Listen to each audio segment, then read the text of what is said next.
Hi, so nandito kami ngayon sa Dasmariñas Village dito sa Makati.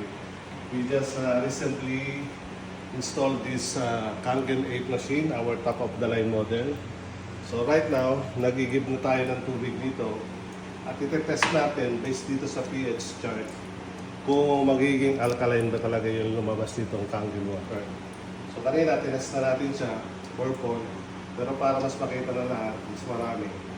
Patakan lang natin siya ng mga dalawang patak lang.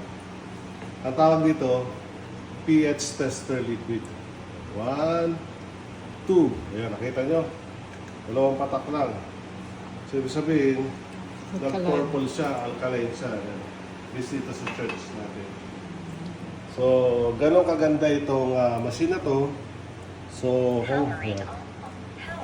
Yan. Kung wala pa kayo nito sa inyong mga tahanan, sa inyong opisina, pwede dito sa office, even sa mga resorts nyo, sa mga bakasyonan nyo, this is the best machine para ma-convert yung tap water into alkaline. So, nagbibigay pa ako ng freebies. Paglabas ng water dito sa faucet, dadaan mo na rito sa 3 stages na water purifier. Tapos paglabas dito, saka papasok sa machine. So, maglalagay ako ng link dito sa video na to para mabisita nyo pa yung mga iba-ibang model at mga ibang information about dito sa Kangen Water Ionizer. God bless you always.